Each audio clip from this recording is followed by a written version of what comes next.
Located off Route 54 near Mardela Springs, Maryland, stands an old grist mill that is still turning out finest quality cornmeal and hominy that has been its trademark for 176 years. The mill is run totally by water power from the surrounding pond. Here's Mr. Sherman T. Cooper, semi-retired miller for Double Mills. Well, how long were you at the mill? How long did you run Double Mills? 15 years. How old is that mill, Double Mills, the one down? Double Mills? Yeah.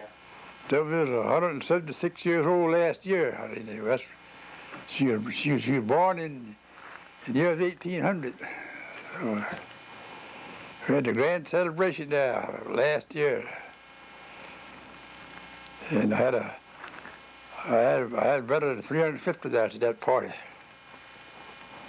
I had the bicentennial celebration. I had oxen and all, everything down there like that. A lot of people wanted to come, didn't get there. And the very fact there's a move on before left there that day for back that annual fire. But I don't suppose I will, but Bruce Herbert might some of them. I'll not run them any more years. Forever run them more. Might not run, never run more. I figure I'm running some this summer, and Herbert goes on the farm, I'll run her damn baby. How many mills in the area are there like that? Is Double Mills, how many are around? Well, there's one to Horntown. There's one to Bryan Creek, Hardy. How many are running now? None of them but Double Mills. New one. Roscoe and all them new ones. Roscoe was a grist mill, and a sawmill there too. But there's a grist mill running. Any closer than Wild Mills. This not running all this. Saturday, the boys go up there and mess with it. They got no mill right. She's still intact, still run. Linchester's gone. The water wheel played over. They got no power there. They got the water but no power. Hearn and Rollins over here in Delaware.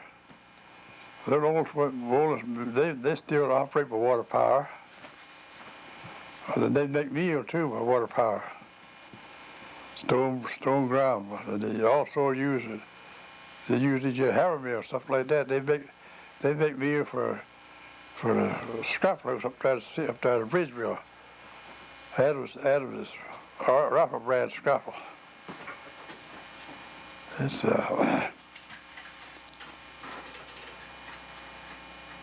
Double Mills used to make flour there one time. They made flour there. Now down the other mill, Bryan Creek Mill, in the latter years they made flour. They made buckwheat flour. They made wonderful good buckwheat flour down there. How's it built, the mill? The mill? Yeah, and the gears and all. How's that put together? Do you know? Wooden gears. I know the Double Mills, wooden gears. Wooden? Wooden gears in iron, steel rim. Wooden cars drove in them. Yeah, I made several of them. I know how to make them. Used to bomb, but I have to make them by hand now. Horntown, it had wooden gears in too. That wasn't a sawmill with it. It had wooden gears. They would last. They last a long, long while. All the old water mills had wooden gears in every one of them that I knew anything about. You couldn't run steel against steel. It wouldn't last too long. Looked like it last long wood, but it wouldn't. Can you say a few words about Bozo? Bozo? Yes, I can't leave out Bozo.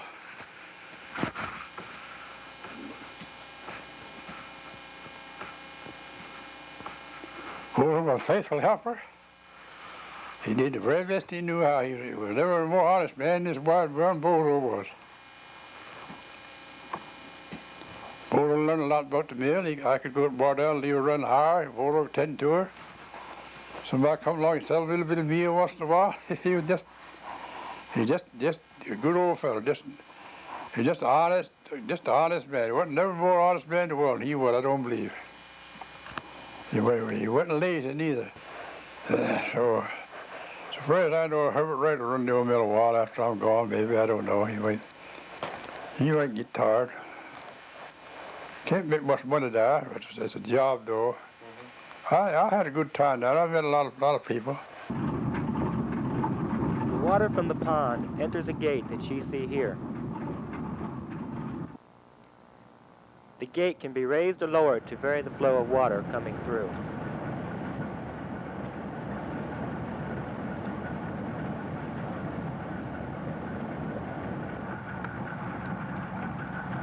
After coming through the gate, the water turns a turbine which runs the mill's operation. The wheels and belts shown here are responsible for turning every cog, gear, and belt in the mill.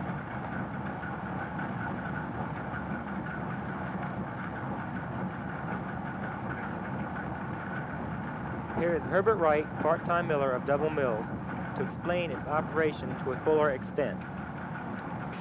The gates he's showing now hold back the water so as to make the water rise on top of the turbine. When the water rises on top of the turbine, this makes it turn. The water comes out below the cement after it goes through the turbine. The turbine drives the belt, which is up above.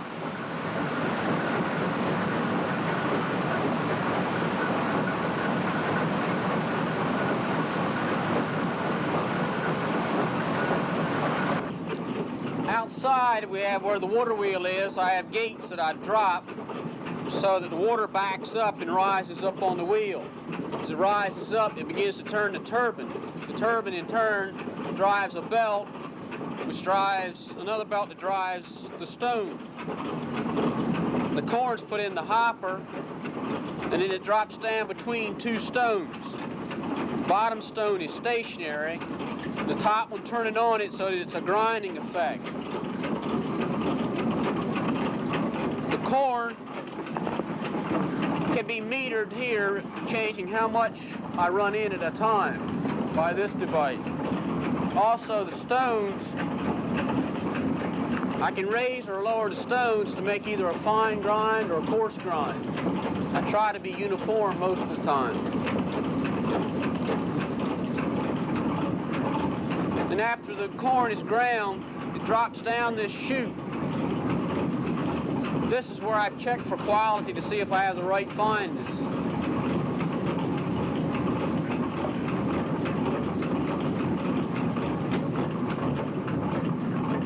You can see it dropping down now.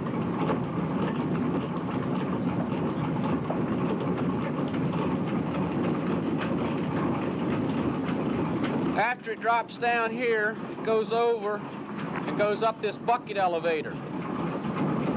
This bucket elevator carries it upstairs where it goes through a large sifter. There you can see the sifter. Most of the sifter is covered so that all the trash that I want sifted out is sifted out.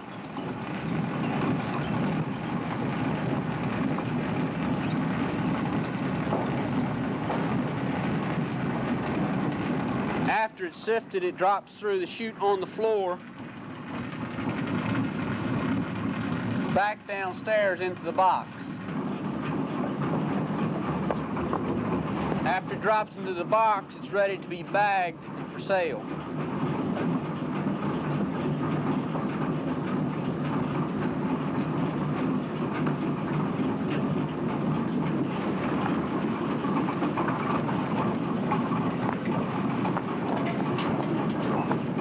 After the meal comes into the box, I put it in this tub, which I bag from. I make 2 and 5 pound bags.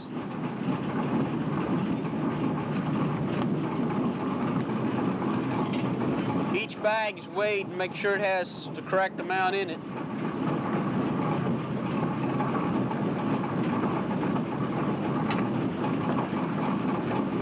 And after it's weighed, the bag is tied with what they call a miller's knot.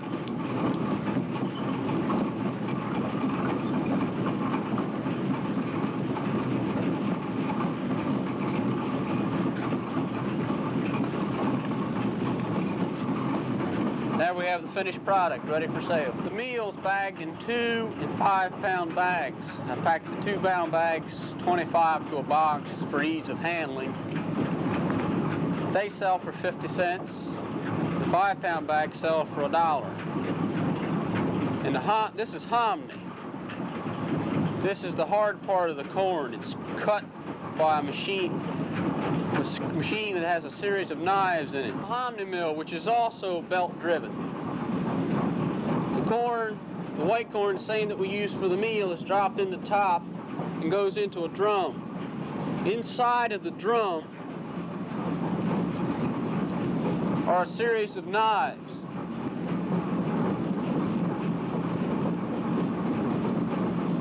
These knives cut the corn, and it has to be timed so as to get the right cut.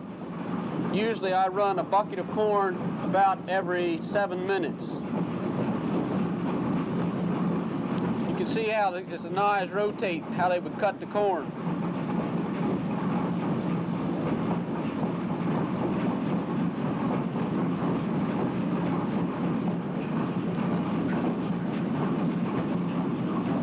After the corn's been cut for a while, I dump it out into the lower part of the hominy mill where it's screened and all the soft and no good parts fall out.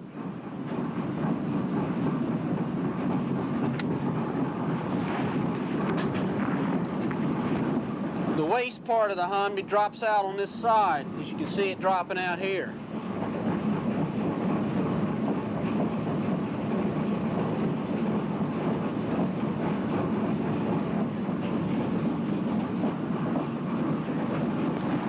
The finished product drops out the bottom here, and you can see it here in the scoop. Then the hominy is bagged for sale. I bag the hominy in 2 5-pound bags and 25-pound bags. The hominy has to be cooked quite a while, and it's good as a breakfast cereal to go with sausage, eggs. Some people even eat it in the evening. I sell the meal to wholesale houses to Salisbury, a couple of grocery stores, several independent grocery stores, as well as to any individual. The hominy also goes to wholesale houses and a few independent groceries. Most of it goes to individual people. As you can see, everything again is belt driven. This belt, which comes up from below the first floor, drives the belt over here, which drives the sifter. The whole mill is belt driven.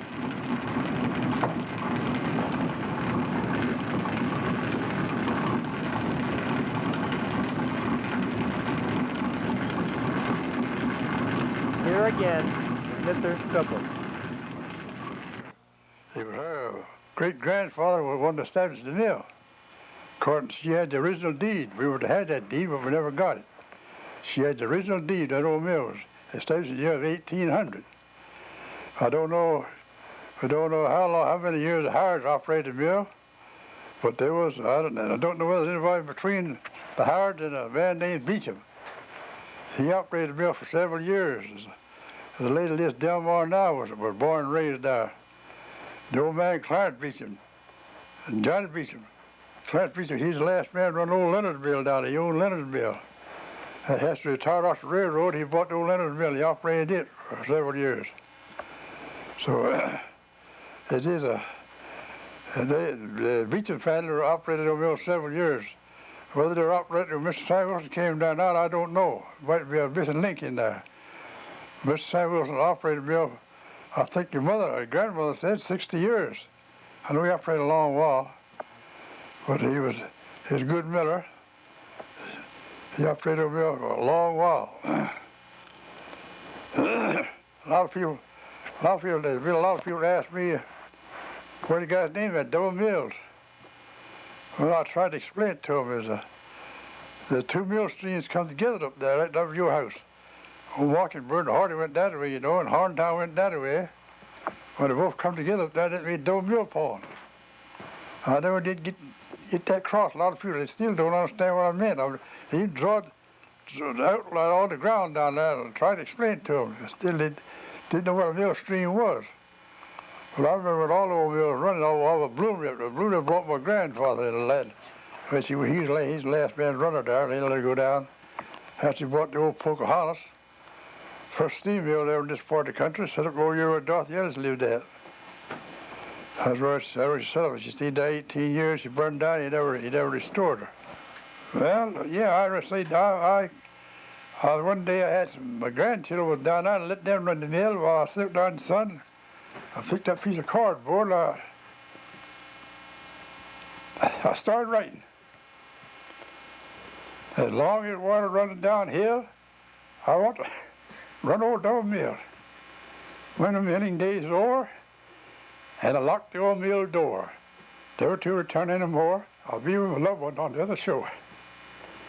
Now this is the next paragraph in regards to the old mill. Now I had the old mill just down the hill, very quiet and very still, hoping some good man will come by, unlock the door and give me a try. Just fill the hopper and sweep the floor, pull the gate and let the water roar, to turn my old rusty wheel, and I will grind you some more Double Mills meal. Now these things should not come to pass. I had the old mill left here and die at last. You won't get the runners of a wheel anymore, for the old mill on the other shore. Pull the gate and let the waters roar.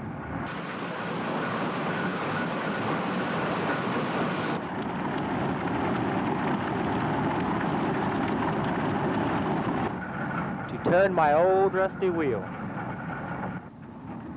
And I will grind you some more Double Mills meal.